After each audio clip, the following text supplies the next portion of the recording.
Let's talk about the war in Gaza. It's interesting, all these pro-Palestine activists seem to be pretty quiet about Donald Trump's peace plan. If they really want to see the war in Gaza come to an end, you'd think there'd be a bit more support. But Trump has warned Hamas that it must immediately greenlight his plan to end the war in Gaza, or all bets are off, as of course there is now this renewed hope that all 48 hostages could be coming home within days.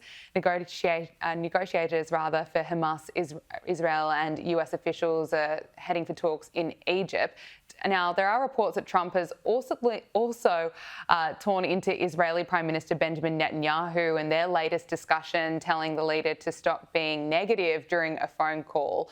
Now, this is, of course, very high stakes, Joel. What's your assessment of where this is at now? So we have an abundance of cautious optimism in terms of the hopeful release of the hostages. So as you said, negotiating teams are in Egypt right now, where the details of the announced plan are hopefully going to be ironed out, where some type of agreement will be had, and hopefully those 48 hostages will be released in the coming week to week and a half. I would suggest that Hamas will try and delay that by utilising different tactics, suggesting that they can't find all the hostages or they've lost contact with those that were looking after them. But in terms of the immediate outcomes, the hope is that the hostages are going to be released and going to be released soon. In terms of the other elements of the plan, I think that we need to be a little bit more cautious into what Hamas is actually going to agree to.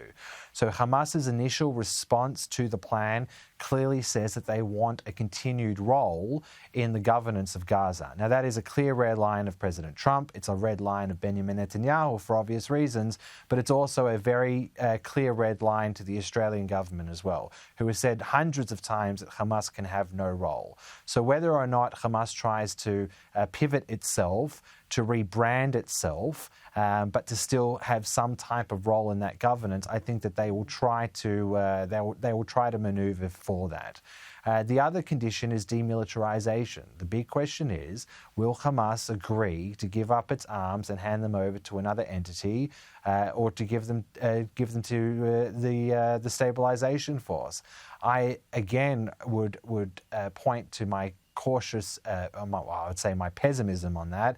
I'm unsure whether or not Hamas is going to agree to those terms, even with some of the language that they've used over the past week to week and a half. So there's a lot of detail to still be ironed out.